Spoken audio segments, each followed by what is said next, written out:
Come on in, everyone. Come on in because we are here for the after party review, y'all. And I got some pictures to show along with you as we talk about this after party because I know a lot of you don't get the after party, whatever way you watched Married at First Sight. But y'all told me I had to watch the after party this week because I did miss it because many of you watched my video from this week. If you haven't watched it, please go ahead and check it out. But a lot of you said a lot of the theories that I had in my original video, you said if I watched the after party, I would see how I might be a little bit on point. I might just be a little bit on point because on the after party this week, there was MM and Alan on the first after party. And then on the second after party was EKG, Ike, and Michelle. And along the way, some things were revealed that might sort of give a little bit more clarity to what we're seeing here with EKG.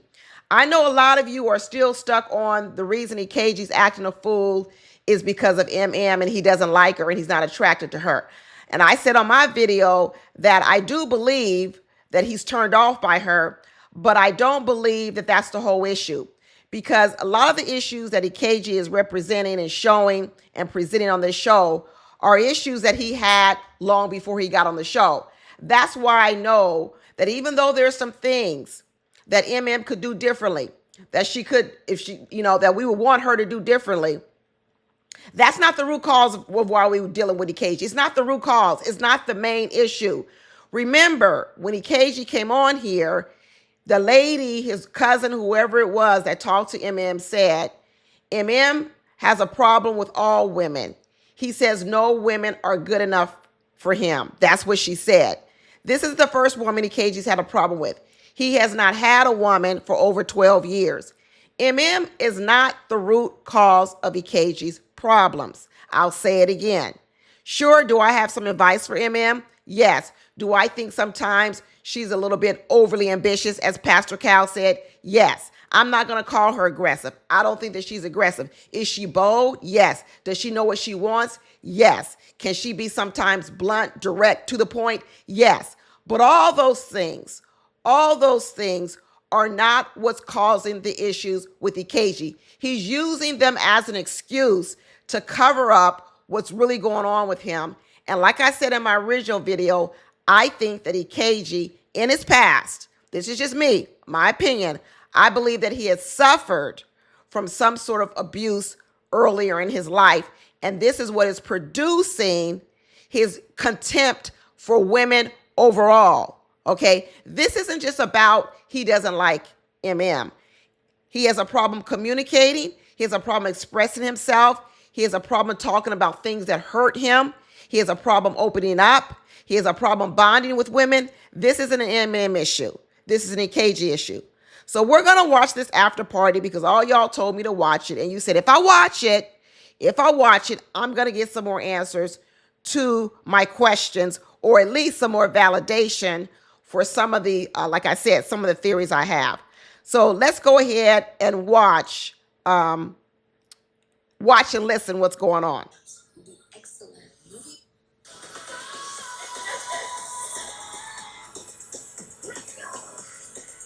Hello, Moms family. Welcome to the Married at First Sight after party.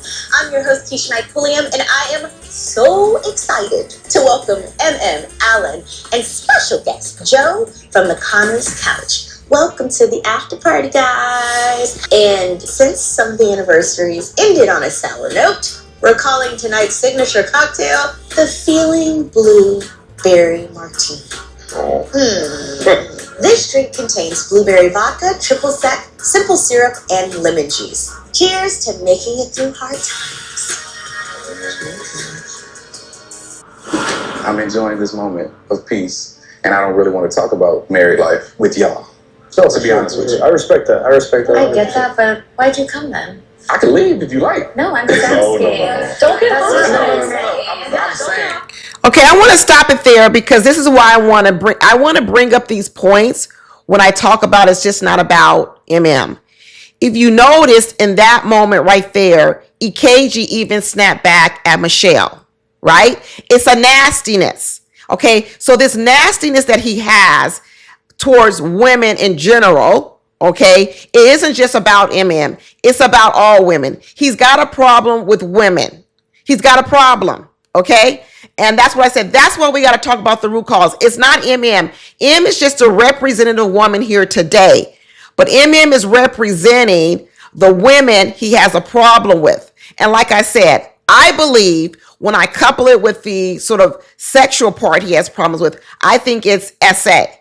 But I could also believe that it can also trace back to his contempt for his own mother. But let's keep going. You don't think that's insulting? My wife makes me feel like that's why. In what way? In so many ways. Ooh, okay, so listen, there is a lot to unpack. Why do you feel he shows up at this dinner? I feel like Casey showed up so that he could embarrass me. He wants to feel as though he has a relationship with the other couples, but does not share with the other couples. So right here, MM says she believes that EKG has shown up to embarrass her. Now, I'm not going to say that that doesn't give him satisfaction because, like I said, I think that he's a narcissist, right? But one of the ways that we can get trapped is we can keep making EKG's behavior about MM. So like she said, he came here specifically to embarrass me. I get it because I do think he's jealous of MM. I think a lot of things. But I'm going to go back to what I said before. It doesn't matter who MM was. It could be any other woman. He would want to come here and do the same thing to that woman. So it's not necessarily personal to MM. It's just that she's here. If you keep making it personal to MM, then we can just try to focus on, oh, he doesn't like her. He doesn't like this about her. That's fine. He doesn't like those things about her. But the point of the matter is just like her cousin said, it doesn't matter what woman you put in front of him. She's not going to like him. He's not going to like her. He's going to have a problem with her. The problem with EKG is way deeper than MM. This was his moment, his shining moment to come in, like I said, like a clown, like a jester, and show out. I think there is some kind of tie to what MM said. I think there was a facade of being in connection to the group, but right off the bat, it comes in like guns loaded. He came in. Okay, you also have Alan chiming in and saying that EKG came in with a facade, a fake veneer, that he was connected to the group. But basically what Alan is saying is, but he really isn't. We've been saying this all season long since the very beginning, that he has had a facade. He has had a veneer. This facade, this veneer has existed long before MM. It existed on the wedding day when he brought that wedding singer there. Okay. The facade of EKG was there prior to meeting MM. And so what EKG, what a narcissist does, what a deflector does, what a gaslighter does, it says, even though all these things are going on with me, I'm fake, I'm phony. The reason why is because of you, the person sitting in front of you. That's how they gaslight you. They make you believe you're the reason of whatever it is they're doing. And what Alan is purposely pointing out, is that he's been a facade the whole time. He's not really connected to us. And I know a lot of you guys have brought up the point, well, why did he make the advances towards MM early on and put her hand on his genitals? First of all, that's the only gesture he ever made. None of you can come up with any other gestures that he did, any other advances. You only got one, and that is the story that he took her hand and put it on his genitals. Once again, we know that he does things for appearance. When MM and EKG were first on the show, everyone thought they were so connected, they were so in tune, that they were all in love and they were the strongest couple. That was part of the facade. It was never true. He puts on appearances. He was faking it from the very beginning. It has nothing to do with MM. This is what he does, period. Even outside of MM. We already know that this is the second time EKG has tried to be on the show. He perfected his mask. The first time he did it, when he went on the Houston show, he wasn't chosen. Maybe they peeped him out. He said, well, let me come back again one more time and let me tighten up my game. Let me tighten up my con, right? Let me run this con one more time on Married at First Sight. And this time, when he got to Chicago, they went for it. They went for it and they selected him. This is EKG's life. The fake poetry, the fake poems, the fake lyrics, everything that he does is fake. Why do you create such a fantasy world for yourself, EKG? Why do you create it? What's wrong with the real you? You're evasive of questions. You're evasive of conversations. No one knows the real you. Even this past week in Married at First Sight, they dug into everyone's childhood. They asked them some questions about their inner child. We didn't get any questions about Ike's inner child. Why not? Because what I suspect is he shut it down. He didn't want to talk about it. This is what I suspect. We were told the story of EKG early on, that EKG, if you remember, he grew up in Houston, but he ran away, or he got kicked out. He went away to live with his father or something. But then next thing you know, he got kicked out from there, or he was running the streets and living with young adults, right? This life of EKG, not getting along, being a rebel, having some personality disorders, traces back to his childhood. Okay. And you got to ask, what created the personality disorders in the childhood? EKG has had a hard time getting along with people for a long time. So I don't want to keep putting this on the back of MM. I hear too many people trying to say that it's all MM's fault, that he doesn't like her because she's this or that. I can point out the things that I think MM should do differently in a romantic relationship, but I'll stick by and say none of the things I suggested to MM should she do with EKG, because EKG's issues have nothing to do with what MM is doing wrong. Let me say it again. EKG's issues have nothing to do with what MM is doing wrong in a relationship, but there are some things she can do better to help her in another relationship that is worth fighting for. This relationship is not worth fighting for because EKG needs therapy. Real deep therapy. That was his stuff. That wasn't your stuff. Mm-hmm. Thank you, Keisha Knight, for saying he came in guns blazing. That was his stuff. That was his stuff, not yours, MM. That's exactly what I'm saying. He brought this stuff into the marriage, and what he's doing is he's dumping it on the front stairs of MM. That's why I said it's not all MM. But does MM need to do some things to improve? She does, but we're probably never going to get to it because he takes up so much room, so much space in the room that the real growth for MM can't happen, which is sad because typically on this show, you want both people to be able to grow.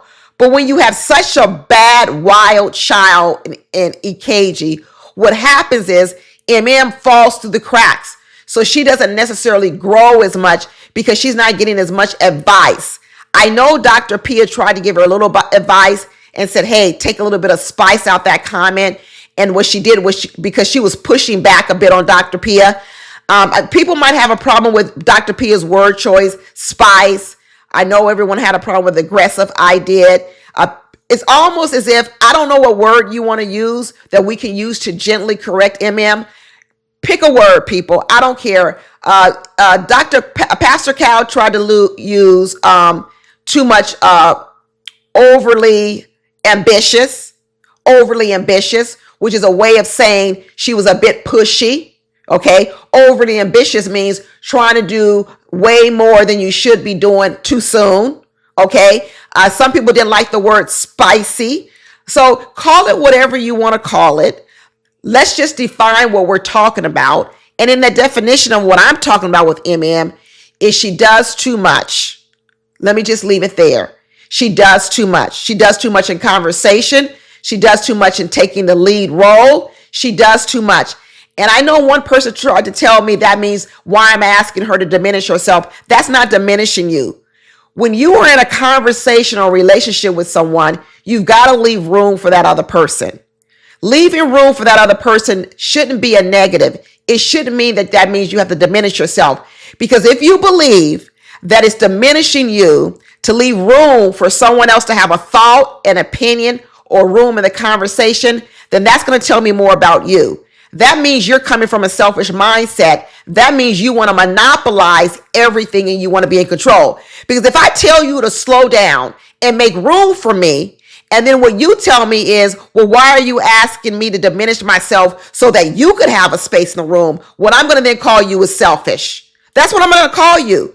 It's not diminishing you. Because you make room for me in a household, in a relationship, in a conversation, it's not diminishing yourself. It's being careful and considerate of another person. And if you believe that you can't thrive without hogging the whole space in the room, making all the decisions, always being the first one through the door, if you believe you can't thrive without relinquishing a little bit of that so I can also have space in that room, then no, don't make it be about me asking you to do something to harm yourself. That's not what I'm doing. That's not what I'm doing at all. So a lot of people have to really think about when they're going against some of the advice you're hearing out here for MM and you're completely pushing back on it. You got to ask yourself, why are you pushing back some of the gentle advice people are giving MM?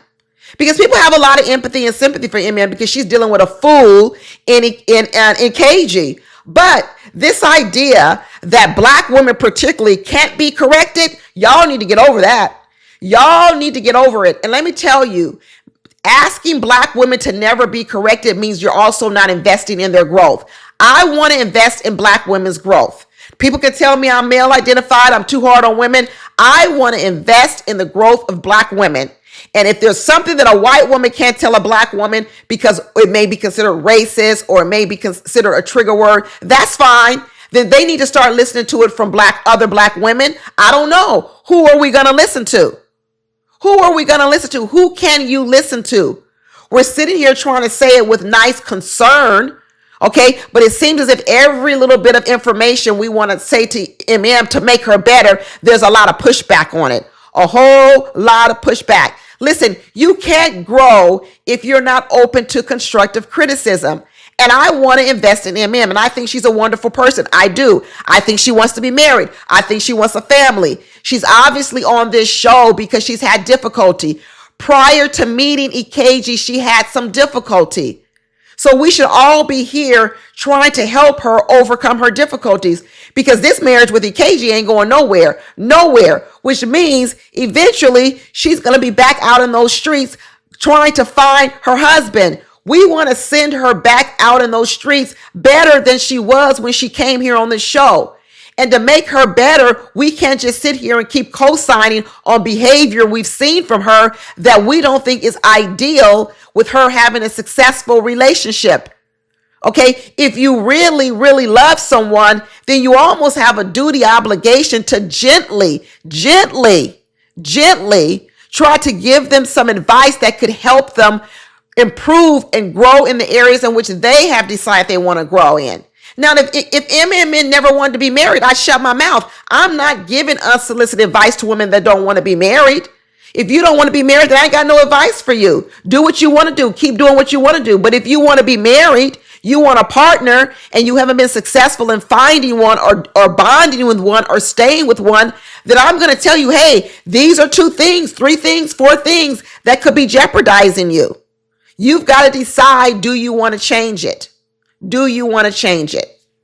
Let's keep going. A lot of the other wives are confused because when we are with them, there's this front that EKG puts on and everything's happy, everything's great. And it isn't really until this dinner that everyone is realizing, oh, there's actually trouble in paradise. Okay, so there's the rest of the facade, right? That's the fakeness of EKG. Let me put my hat, cover my head. Let me put on these big glasses, cover my face. He's fake. He's phony. He's hiding who the real EKG is. EKG and I had this conversation about keeping our relationship private. Okay. Check. Okay, another thing about keeping the relationship private, not telling anyone. I'm going to tell you guys right now, don't do this in dating. When you're dating someone, you're vetting them. Okay. There's one thing to protect a marriage. Once you get married to someone, you shouldn't always be telling everything about your marriage because you're working it out. But when you're dating someone, don't let someone get you to the point where they're silencing you and you don't have the ability to get wise counsel from other people. Because remember, you're in the vetting stage. Dating, and MM is married now, but she's still in the vetting stage, right? Because she just met this man. When you're in the vetting stage, you can sometimes be blinded because maybe of your own feelings towards that person. You do need a wise person beside you to make sure that you're looking at all the red flags that might be there. That person is there to open your eyes and say, did you look at this? Did you look at that? They're not there to criticize you. They're not there to criticize the guy that you're dating. But what they are there to do is to make sure you're looking at the right things. When a person is trying to hide, like EKG is trying to hide, he's trying to keep a facade. One of the things that they will try to do is let's have less people know about us, because guess what? That means there's less scrutiny on him. He already doesn't want to reveal anything to MM. So him telling MM, let's keep things private, is his way of saying, I also don't want other people to know nothing about me. He doesn't want anyone to know anything about him. Nothing at all. No. Get witnesses. Get witnesses. Don't let a man put you into a position where they're trying to silence you and cut you off from wise counsel in the beginning of a relationship. That's isolation. They're trying to isolate you. And when a man first meets you, if he's trying to isolate you from your friends or your family too much, a lot of times you got to beware of that, because sometimes they're trying to isolate you in order to manipulate or gaslight you. Because then what happens is they can make all their issues about you. Because remember, if they've isolated you over in the corner, it's just you and him in the corner. And now what he can do is say, yeah, we're having a problem right now, but the problem is you. The problem is you. So it's a very thin line between having poor counsel and wise counsel. But when you're in the beginning of vetting a relationship, you should not be vetting your relationship by yourself. This was the old purpose of a father, okay? Fathers are no longer around. Fathers are no longer involved in their girls' lives. A lot of fathers are absent. A lot of girls don't have relations with their fathers. Fathers were responsible. Mothers were responsible for vetting men for women. Don't be isolated from the vetting process. So maybe you have to substitute a father with someone else, an uncle or a cousin, right? Maybe you need to have another girlfriend who tends to have a wise mindset. You put her on your panel. Every woman almost needs like a board of directors when she's dating. A board of directors. Y'all know how it works in corporate America, right? There's board of directors, which means the company, when they want to do big things, they go to the board of directors and they talk to the board of directors and they say, hey, this is some things we're thinking about doing. What do these board of directors think? I need wise counsel from you. But in the end, sometimes don't let men isolate you women from your board of directors. And women, you need a board of directors. Okay, you don't need to have 5, 6, 7, 8 of them. You don't want a lot of people chiming in, but you need a good 1 or 2 people. You absolutely need it. So this step here that EKG's doing to isolate MM from the other ladies, right? Don't talk to the other ladies about anything. I don't like that. I know last year we were dealing with a lot of women. They were talking too much amongst themselves. Like I said, it's a delicate balance. It's a delicate balance between talking too much and not saying anything at all. So what happened between you and Akechi that created this downward spiral? Fill us in, because we're confused. Ikechi and I went out to dinner. This was off camera. Okay. I asked him about pictures of him growing up. I said, do you have any pictures? He's like, no, I told my mom to throw those away. Oh. And we're having conversations. Okay, that's odd. She said, do you have any, he said, MM said, do you have any pictures of you growing up? And EKG said, no, I asked my mom to throw those away. 2 things could be at play here. One is EKG could just be lying, right? Because once again, he doesn't want to share. So instead of saying, I don't want to show any pictures to you, I don't want to share any, he could have just lied, okay? The second part said, I don't have any, right? I wouldn't put it past him, because like we know, he doesn't want to show anything. He doesn't want to share anything. He doesn't want you to get to know him. The second part of it is it could be the truth. I actually believe it's the truth. I believe that he really did have his mother throw those pictures away. And I believe, like I said before, EKG's trying to erase a past. Throwing pictures away, chopping them up, telling your mother throw them away. He's trying to erase a lot of things. He's trying to erase his childhood because he doesn't want to be reminded of it. He might even be trying to send his mother a message saying that you're not fit to be my mother. Throw my pictures away. You're not fit to be my mother. I'm not your child anymore. Who knows what he's saying with it, right? It could be a lot of things, but whatever it is between those two things I said, or even another thing, it is because of a tragic and traumatic past that he's trying to forget. He doesn't want to remember his childhood. He doesn't want to talk about it. And like I said, this is where the original trauma came from. And the reason why I said I think he was SA is because I also believe he doesn't believe his mother protected him. I don't think his mother, because a lot of what EKG does with MM is classify her as a predator. And I think he's getting this from his childhood. We know that EKG is in education. He works with children. Not everyone goes into education and works with children because they have been abused in the past, but a lot of people do. You'll often hear a lot of people say, hey, what made you decide to go into education? What made you decide to work with the youth? What made you decide to work with children? There are a lot of people who made that decision to choose that career path because they wanted to help other people not have the path that happened to them. They want to save some children for what happened to them. They want to sometimes be a person a child could talk to because when they were a child, no one spoke to them. They want to protect a child because maybe when they were a child, no one protected them. You see, even the career choice of EKG makes me believe that a lot of things goes back to his childhood.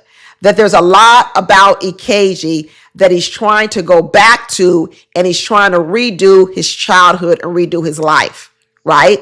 Let me redo my childhood by working with the youth and helping them have a better childhood. It also helps him maybe try to reconcile some of his hurt. Let me help hurt children from their childhood because I was a hurt child. I was a wayward child. I was defiant. I was this. But the problem with EKG is I don't know how he's helping other children in education because it looks like he's unhealed himself. He's still hurting himself, but yet he's still trying to help the youth. He really shouldn't be around youth. He really shouldn't until he figures out some of this stuff going on with him. But let's keep going. So as we're speaking, at a certain point, he raised his voice at me. He yelled at me, unprovoked, screaming in a restaurant. People actually turned up and looked to see what was going on. I said, okay, we need to leave. Okay, so MM describes it as she's just asking questions about his childhood, who he dated, anything that you would normally ask in a conversation getting to know someone. So MM uses this word. She says, I asked these questions, and then all of a sudden he started yelling at me, and he was unprovoked. So, MM, you definitely did not ask any provocative questions to a healed person. But to an unhealed person, you digging into their past definitely is going to provoke them. Now, would MM know that? No, she wouldn't. So I don't feel like MM did anything wrong. But that's why I keep saying that we can't make this MM's issue. Because for me to just ask you about your childhood, who you dated, how you grew up, where you grew up, for it to trigger you this way with such a violent and sort of visceral reaction tells me this is an area of your life that you have wanted to keep secret and locked in a vault. And here comes this woman that you don't even know, and she's trying to pry it open. You see, he's triggered. He is triggered because MM is trying to get to the root of what's going on with him, but he doesn't want her or any other woman to get to any other root of what the real issue is. He's been hiding and running his whole entire life. Like, what are you trying to forget or erase if you throw away all your pictures from childhood? But Exactly, Keisha Knight Pulliam. You have to take accountability for how you show up in the world and how you respond. And no one should feel as though they're walking on eggshells. And it seems to me as though you are walking on eggshells as to not provoke, ignite, or create a disruption. Am I right or wrong? That is correct. Okay, so this is where I disagree a little bit with the approach on how a person would need to help EKG. Right now, what they're trying to push EKG to do is take accountability for his actions, say he's sorry. That's going to be premature because you got to remember, he sees himself as the victim. He sees himself as the victim from the original trauma when he was a young boy. And honestly, as a young boy, he was a victim. So it's very hard for a person to apologize to you when what has happened is they haven't received an apology for the first time that they were victimized. Right. I know that may sound strange to people. Before EKG can get to the point where he can apologize to MM and really take accountability of how he's hurting MM, like we said, hurt people, because he's hurting MM because he was hurt. You first have to go back and you have to acknowledge his original hurt. You've got to acknowledge that for him. Some therapist has got to go back. He's got to be willing to open up and share what happened to you, EKG. You've got to share it. Because the reason why you've got to share that with us is we've got to heal that hurt first. Because a person that is still hurting, it's hard for them to go around and apologize to other people. You've got to go in, acknowledge their original hurt. Let them know that that wasn't your fault either. What happened to you shouldn't have happened to you. That was someone else. They shouldn't have done that to you. You've got to acknowledge that wound in EKG. But in order to acknowledge it, he's got to open up. He's not even ready to open up. So this idea that you guys are going to get some big apology from EKG, he's going to all of a sudden just keep apologizing to all the people out here in the world he's doing wrong. He's not, because in his eyes, he's out here vindicating himself against all the hurt that was done to him. He's a mercenary out here. He's out here destroying women. He's destroying a lot of them. He's destroying them because somewhere back in his childhood, a woman destroyed him. I don't know if it was another woman who might have essayed him. I don't know if his mother might have abused him. Whatever it is, someone, somewhere, particularly it was a woman, I know it was a woman, destroyed EKG when he was younger. And now he's a mercenary out here looking to destroy other women. And until someone gets to the root of that, someone gets to that spot in him, he's going to be out here just completely destroying women. That's why no woman needs to be around him. Not even MM. Not even MM. That's why I sat silently for most of our anniversary dinner. I let him get it off his chest, say what he needed to say, so that we could have a dialogue, and it still just didn't happen. Okay. Well, and that's good that she said she sat silent for most of the time, but then towards the end, she bucked up a little bit. And this goes back to what I was saying about anger. When you're dealing with a person like EKG that has so much trauma in his life, it does not help for you to engage in any type of angry conversation with him, right? If he's the one that's not healed and you are the one that's healed, you're better off trying to control your anger than you are trying to rely upon him to control his. He's an unhealed person. It's like when I walk around in the streets of LA and there's a homeless, mentally ill person. Why would I rely upon the homeless, mentally ill person to have better control over themselves than I should? No, I'm going to put the onus on me because I recognize who I'm dealing with. I'm dealing with a homeless, mentally ill person. I'm not going to put the responsibility on them to act differently so that we're both safe. That's why I say, don't get into angry arguments with people who want to fight already. EKG wants to fight. You know how much anger he has in them, how much hurt? He's looking for an opportunity to fight because for him, he can't really talk about his problems. So how does he get all this stuff out of him? He wants to fight you. He wants to argue back and forth. He wants to engage you in nasty conversation. So by you engaging with a person who's a narcissist in nasty conversation, all you are doing is fueling them. That's what they want. They feel horrible in the inside. They would love to fight you. So why are you playing into that? So when I tell women, don't engage, back away, run away, cry for help, summon help, do it. Don't be so strong. Take your cape off, run away. Disengage, do all of that.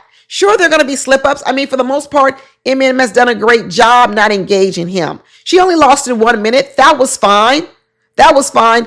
But practice, ladies, practice doing it as much as you can. Learn to walk away, especially when you're dealing with a person who you know the issue is not you, that this person had the issue long before they ever met you. I say to everybody, if you had this issue before you met me, then I don't want to hear it. It's not me. It's not me. What is it that you don't like? Her attitude, personality. Tell me more.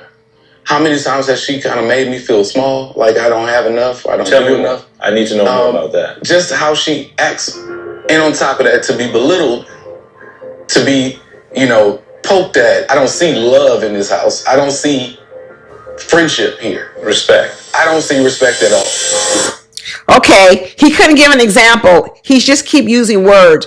I was belittled. I was poked at. I was made to feel small, like I'm not good enough. But there was no example. He couldn't even come up with any words. Tell me the words she said. Tell me what she did. None of it. We're now on episode, 11? And he has not given us one example of what MM has said, what MM has done. There's no example of it. This is in his head. This is just like you automatically think a person is a predator because long time ago that person was a predator. Someone like that person preyed upon you. But what have I done? It's the old proverbial, long time ago this happened to me with a black man. So now every time I see a black man, I go back to that original trauma and I think all black men are like that. Or this happened to me, with a woman. In this case, that's what I think it is. So all of a sudden now he's putting all of that on MM, saying the way she talks, what she does, the way she makes me feel. What? Spit it out. Give me an example. Why can't you give an example? You know why? Because a lot of it is what he makes up in his mind. It's the prism in what he's viewing things. Because even the last time when he tried to come up with an example, he said, because she kissed me or she asked me to get in the shower.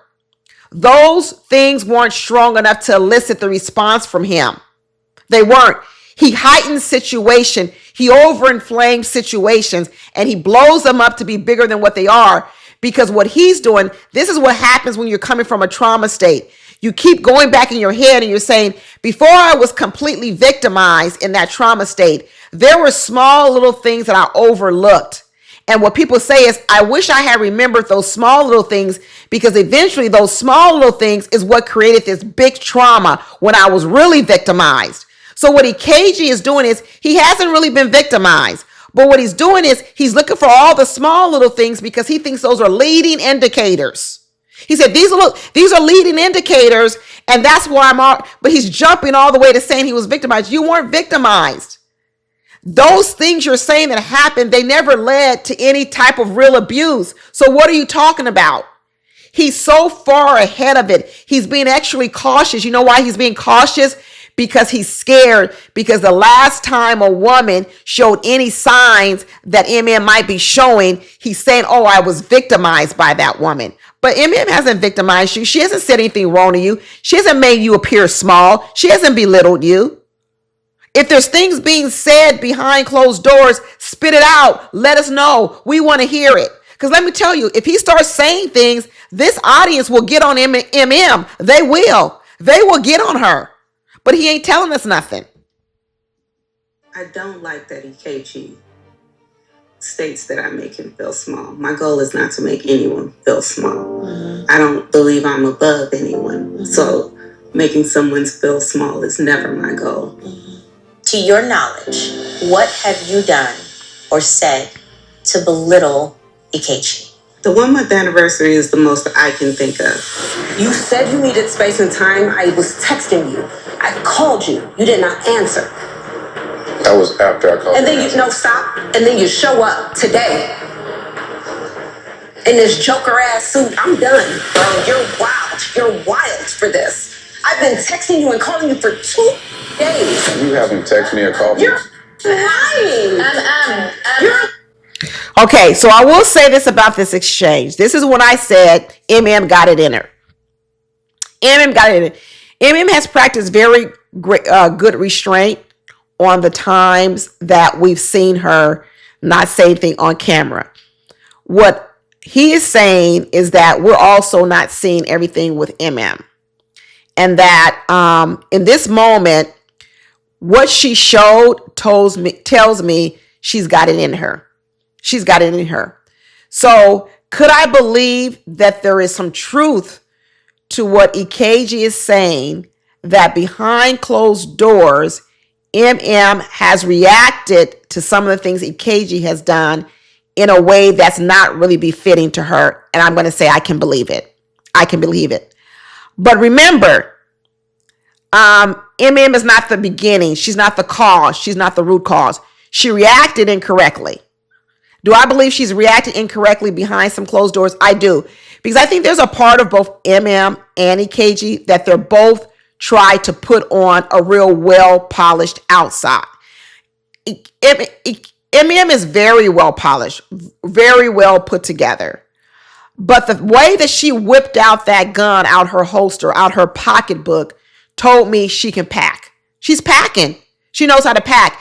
And just because this is the first time I've seen her take that out her pocketbook, I can believe she's taken that weapon. When I say the weapon is her tongue, I can believe she's taken it out before. And let me tell you, every woman's tongue is a weapon. We can whip it out at any time. Some people's tongues are mightier than others, sharper than others. So this does not excuse who I believe the real issue is, which is EKG. But do I believe that MM has maybe taken out that tongue a few more times before, behind closed doors when there were no cameras? I do. I do. And so I think that's what EKG is building on. But the part that he's wrong with is he's not realizing that that is a reaction to what he's been doing when he's gaslighting her. And so he's still not taking accountability for the fact that he actually is the one that starts the sort of negative spiral. He's still not taking accountability for that. And like I said, he can't take accountability of it yet because he still sees himself as the original victim. The original victim from when he was a child. He's a mercenary out here. Okay? Let's go to the bathroom. Let's go to the bathroom. Let's go to the bathroom. Clown, bring me a clown. You're going to get a circus. Yeah, that right there, Carla's like, let me take you back here for a sound bath. Let me take you back here to center you because, girl, you are losing control of your center. And she's sharp with the tongue. She got some words. Bring me a clown. I'm going to give you a circus. Girl, you just can't come up with lines like this. You got it in you. You got it in you, MM. You keep it in your back pocket. So, and she played right into the hands of him because now what he'll say is, see, I told you so. See, I told you so. Can I say something? Yeah.